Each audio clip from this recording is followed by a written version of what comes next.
listening to audio from the airport in Hong Kong. That was the voice of Tom Grundy, editor-in-chief of the Hong Kong Free Press, who is there amid continuing protests, the second day of flights grounded at one of the world's busiest airports. And we're very grateful that Tom has taken the time to speak with us. Tom, where are you right this minute?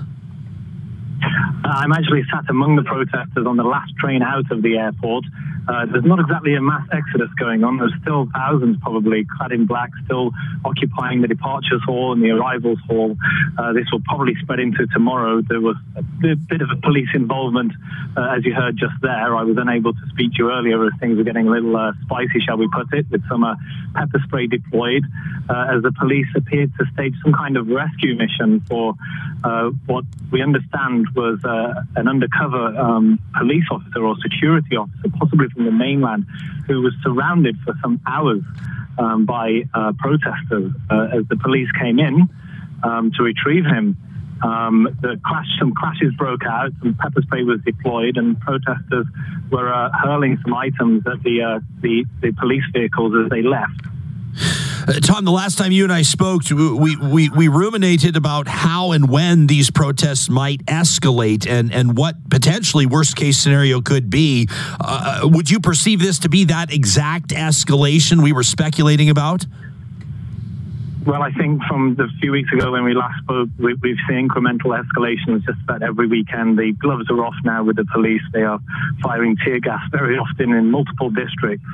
And most of the protests, I think, today has been about the police behavior. There's a woman who lost an eye over the weekend, apparently because of a police projectile. And there was instances of tear gas used inside MTR stations, the metro system here. So we see images and screenshots and videos of some of those scenes being played by protesters here as they, for the second day, have managed to shut down flights at the international airport. It was otherwise largely a very peaceful sit-in today, and I imagine we're going to see similar things tomorrow, but nothing we've heard about any police action to clear the protesters at the moment. The moment they tried to get in tonight, the entrances were barricaded, and some very angry scenes and profanity just in their attempt to retrieve somebody tonight.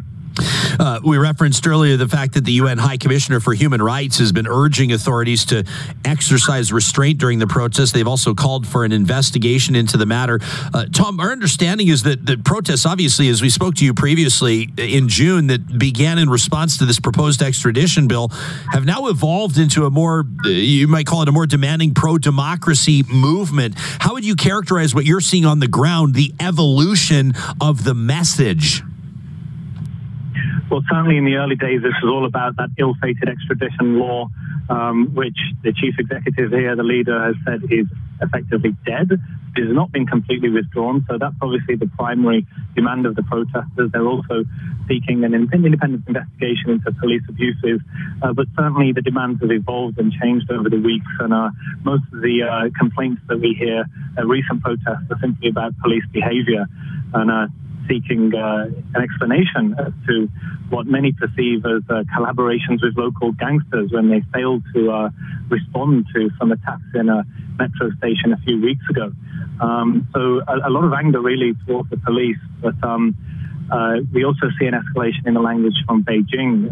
Just yesterday, them deeming some of the scenes in Hong Kong as like terrorism, which you may imagine for any government could give them carte blanche to act as they please to suppress them. And we have seen troop training and movements going on in neighboring Shenzhen.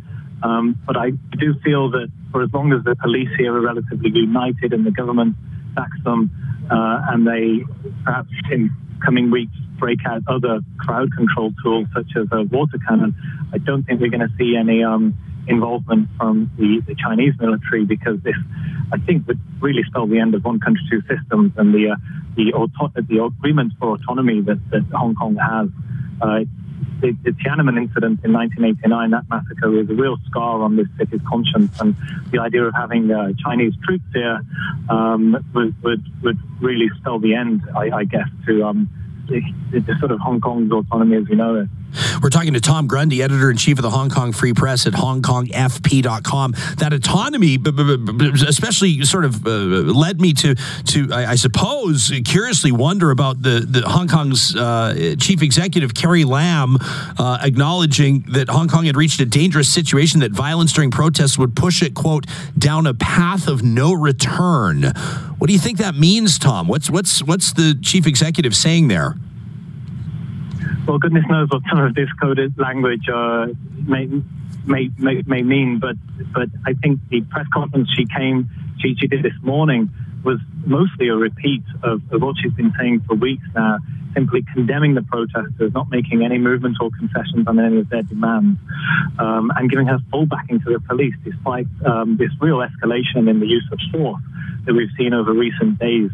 But as to the quote you mentioned there and some of what's being said by the mainland, it's unclear whether this is simply to scare protesters in terms of perhaps involvement by the military. But at the moment, I don't think that's something that's going to be happening anytime soon.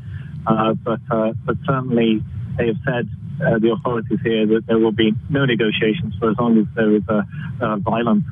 And it's true to say we have seen an escalation in violence on both the police and the protester side, certainly in the last fortnight or so. You can read more about this, including from time to time be made privy to live streaming reports by our guest, Tom Grundy, at hongkongfp.com. That's the Hong Kong Free Press. And if you keep your eye on the right-hand corner of that page, you'll find a link to support Hong Kong's Free Press. It's a not-for-profit, journalist-run, independent publication. And Tom, we're grateful for your insight and your availability, quite literally in the middle of it all. Thank you for making time for us today. Thanks for that kind plug, and cheers. Yeah, more than welcome to support journalism, excellent journalism like this on the ground, as we say. That's Tom Grundy, editor-in-chief, the Hong Kong Free Press at hongkongfp.com.